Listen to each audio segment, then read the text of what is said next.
નમસ્કાર. જય ગુરુ મહારાજ. બે ત્રણ સાધકનો પ્રશ્ન હતો ગંગા સતીબાના વાણીનો કે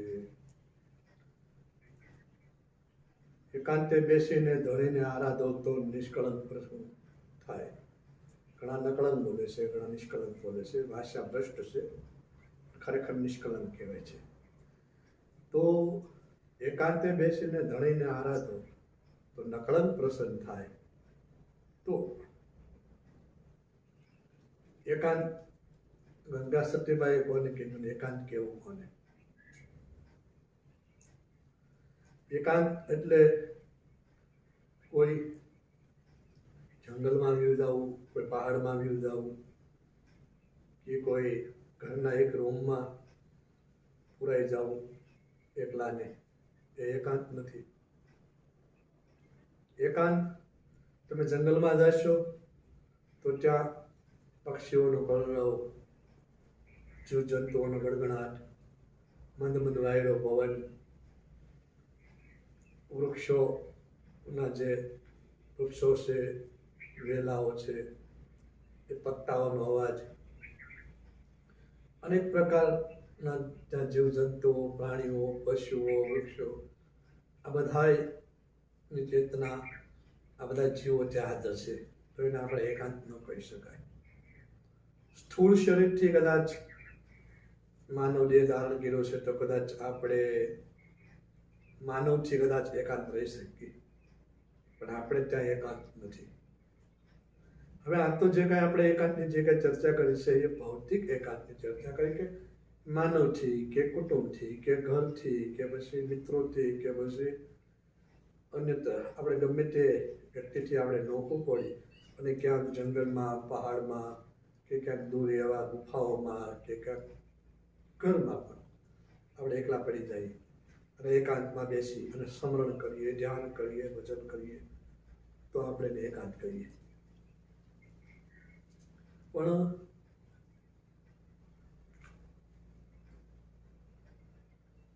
હકીકતમાં ગંગા સતીબાઈએ એને એકાંત નથી કીધું. એકાંત એવી વસ્તુ છે કે જ્યાં મન પણ ન જઈ શકે, જ્યાં શબ્દ પણ ન જઈ શકે, વાણી પણ ન જઈ શકે, મનના સંકલ્પ વિકલ્પો પણ ત્યાં ન જઈ શકે, એને એકાંત કીધો. જ્યાં સુધી મનની અવસ્થા ભોગી શકે, જ્યાં સુધી બુદ્ધિની અવસ્થા ભોગી શકે, જ્યાં સુધી શબ્દોની, વાણીની અવસ્થા ભોગી શકે, ત્યાં એકાંત નથી. એકાંત છે એને એક જ વસ્તુ અનુભવી શકે એકાંતને, અને એ છે તમારી નાભીમાં જે સુરતા, જે અલૌકિક શક્તિ જે પડી છે, એ સુરતા એને અનુભવી શકે છે એકાંતને, અને એ જ એકાંતનું વર્ણન કરી શકે. સુરતા જ્યારે નાભીથી ઉલટમાંથી સ્લોટ ગતિ કરી કાઢીને જ્યારે શૂન્ય શિખરમાં જ્યારે જાય, શૂન્ય શિખરમાં જ્યારે જાય છે ત્યાં મનનું વિલીન થઈ જવું. મનનું વિલીન થઈ જવું, બુદ્ધિનું નાશ પામવું, ચાર અંતકરણ જે છે, આ મન, બુદ્ધિ, ચિત્ત અને અહંકાર, આ ચારે ચાર અંતકરણ છે એનું વિલીન થઈ જવું. મનનું વિલીન થઈ જવું એટલે સંકલ્પ વિકલ્પ વિલીન થઈ જવા. સંકલ્પ વિકલ્પ વિલીન થઈ જવા એટલે બુદ્ધિ જે તર્ક કરે છે, બુદ્ધિ જે નિર્ણય લે છે, એ ઠપ થઈ જાય, એનું વિલીન થઈ જાય. બુદ્ધિ જે નિર્ણય લે છે એનું વિલીન થઈ જાય છે, એટલે ચિત્ત જે ચિત્વે છે કે હું અહીંયા બેઠો છું, કે મારે અહીંયા જવાનું છે, કે હું આ કાર્ય કરું છું, કે હું આ કરવાનું છું, એ ચિત્તવત છે એ વિલીન થઈ જાય.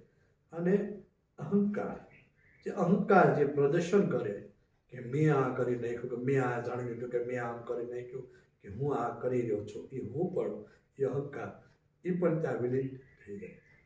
ચારે ચાર અંતકરણો જ્યાં વિલીન થઈ જાય છે એવી અવસ્થા ઉપર જઈએ જ્યારે સુરતા જ્યારે જાય ત્યારે એકાંતનું પ્રાગટ્ય થાય છે. ત્યારે સુરતા એકાંતમાં વહી જાય છે. એકાંતમાં વહી જાય છે એ એકાંત મારી અને તમારી દેહની અંદર જે ભીતર જે શૂન્ય શિખર છે, જે 10મો દ્વાર જે છે, જે બ્રહ્મરંધ્ર જે ચક્ર છે, જેને સહસ્ત્રાર કહેવાય, એને ત્યાં એમાં એન્ટર થવું અને ત્યાં નિતાંત એકાંત છે. અને એ એકાંત એવું છે કે ત્યાં સુખદ શાંતિ છે. જો કે શાંતિની પણ આપણે વાત કરીએ, પણ શાંતિ એટલે નિરાંત એકાંત છે. આ એકદમ નિરાંત અવસ્થા છે, એકદમ શાંત અવસ્થા.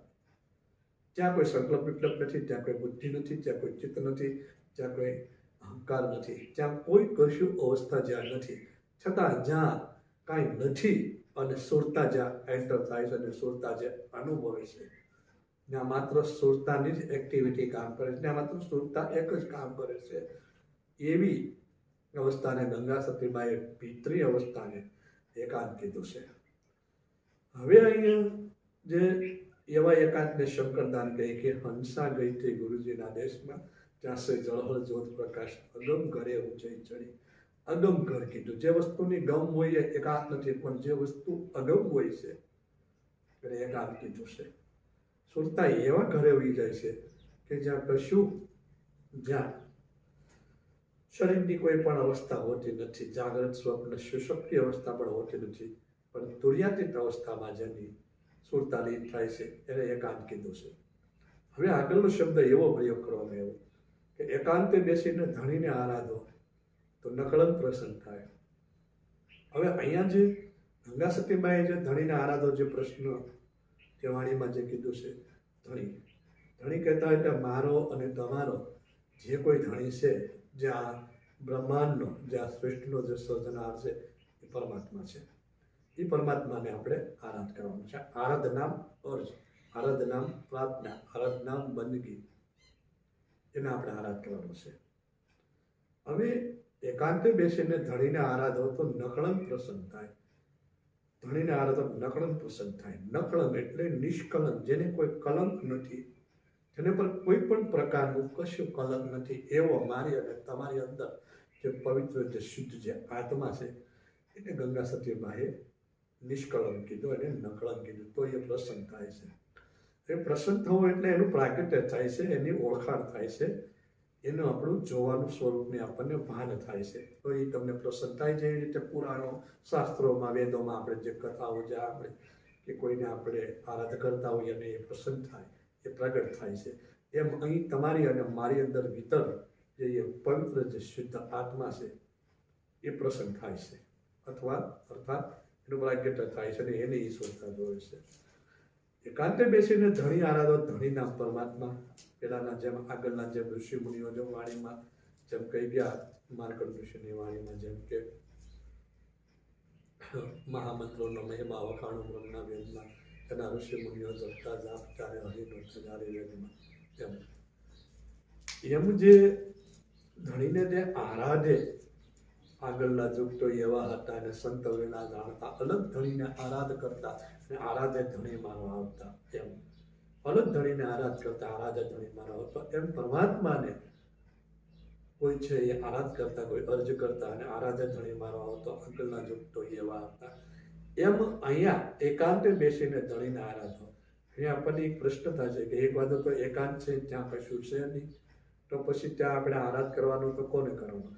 પણ જ્યારે તમારી અને મારી સુરતા જ્યારે એમાં એન્ટર થાય, ત્યારે ત્યાં માત્ર સત્ય વસ્તુનું જ નિર્માણ હોય છે, સત્ય વસ્તુ જ પ્રાગટ્ય હોય છે અને સત્યનું જ રટણ હોય છે. જો કે યદ્યપી કોઈ મુખથી કોઈ રટણ નથી કરવાનું, જેથી કોઈ આ એ વસ્તુ છે એ કોઈ ચર્મચક્ષુનો વિષય નથી, શ્રવણનો વિષય નથી, મનનો વિષય નથી, બુદ્ધિનો વિષય નથી. એ વિષય છે માત્ર ઓનલી ફોર સુરતાનો. ઓનલી ફોર સુરતાનો વિષય છે, એટલે ત્યાં સુરતા એ એકાંતમાં એન્ટર થાય છે. અને સુરતા જ્યારે એ એકાંતમાં એન્ટર થાય અને એમાં જાય, એટલે અહીંયા કબીર સાહેબે કીધું કે ગગન મંડળની ગોખમાં નરસુતો નિરાધાર, 3 પુરુષ એની સેવા કરે, જેના રામ કબીર રણકાર. એ ગગન મંડળની ગોખમાં જે એ ભીતર જે નિતાંત એકાંત છે, ત્યાં સુરતા એન્ટર થાય છે. એકાંત કીધું, ધણી કહેતા પરમાત્મા કીધું, અને નકળંક પ્રસન્ન થાય એટલે એવું શુદ્ધ સ્વરૂપી જે મારો અને તમારો જે પવિત્ર જે આત્મ જે છે, એને નિષ્કલંક કીધું અને નકળંક કીધું. ત્યારે કબીર સાહેબ અને ગોરખનાથની જ્ઞાન ગોષ્ઠીમાં જ્યારે એમ કે બોલ ગોરખ, કોણ પવિત્ર વસ્તુ હે દેહમાં, કોણ પવિત્ર વસ્તુ હે, ત્યારે કબીર સાહેબ એમ કે શુદ્ધ તમારી અને મારી અંદર જે બોલન હારો, તમારી અને મારી અંદર પવિત્ર જે આત્મા છે એ એક જ પવિત્ર છે, એ એક જ શુદ્ધ છે. એવું જે વસ્તુ તમારી અંદર જે સત્ય વસ્તુ જે રમણ કરે છે, જે પવિત્ર વસ્તુ જે રમણ કરે, જે સત વસ્તુ જે છે એ શુદ્ધ છે અને એ નિષ્કલંક છે.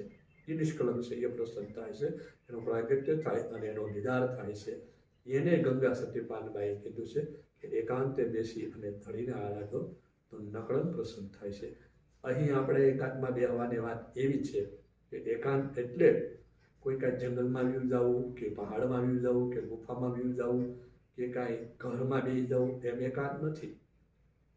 યદ્યપિ માધ્યમ છે, હું એને માની શકું કે પ્રથમ તો તમારે એમ એકાંતની જરૂર છે જ, કારણ કે ઋષિ મુનિઓ જતી સતી સાધક સિદ્ધક સંન્યાસી યોગી ભક્તો આ તમામ લોકો જે છે એ નિદાન પ્રથમ એ પહાડોમાં ગયા, ગુફાઓમાં ગયા, જંગલોમાં ગયા અને ત્યાં એને શરીરથી એમ માનો કે બધીથી વિરક્ત થવા માટે થઈ કાઢવી અને ઇન્દ્રિયોના વિષયની વિરક્ત થવા માટે પોતે એકાંતમાં ગયા. પણ એ એકાંતને અનુભવવા માટે પ્રથમ આ પાયો છે, પણ ત્યાં એ એકાંત નથી. પછી તમારી જ્યારે એવી એકાંતમાં જ્યારે તમારી સ્થૂળતા આવી જાય અને તમે જ્યારે એકાંતમાં જ્યારે ગયા જાઓ, પછી ચાહે તમે ઘરમાં હો તો એકાંત છો, ચાહે તમે બજારમાં હો તો એકાંત છો, ચાહે તમે ગમે ત્યાં હો એ એકાંત છે. એના માટે તમારે પછી ક્યાંય એકાંતમાં જવાની જરૂર પડતી નથી. એ એકાંતે બેસીને ધણીને આરાધો, જ્યાં સતત તમારી સ્થૂળતા નિદાન એમાં રહે છે, એવું એકાંત જેને નિરાંતની અવસ્થા કહેવામાં આવે છે. એ એકાંતે બેસી ધણીને આરાધો તો નકળન પ્રસન્ન થાય છે. જ્યારે રામદેવ પીરે એ અવસ્થાને કીધું સતિયા થઈને સતમાં કેલો, સુરતા જ્યારે એમ આવી જાય ત્યારે સતિયા થઈને સતમાં કેલો, સતની છે સદાય સવાયું, તે હવાયું જ હોય છે. બાળના ચરણે બોલાતું રામદેવ, પછી ત્યાં સત્યની આગળ બીજું કાંઈ નથી. એવું એકાંત છે જે એને ગંગા સતીબાઈ એકાંત કીધું અને એને એની અંદર જે નિષ્કલંક જે નકળન છે એ પ્રસન્ન થાય છે. શ્રોતાના માધ્યમથી એના દીદાર થાય છે અને એના અનુભવાય છે. બોલ સદગુરુ મહારાજ.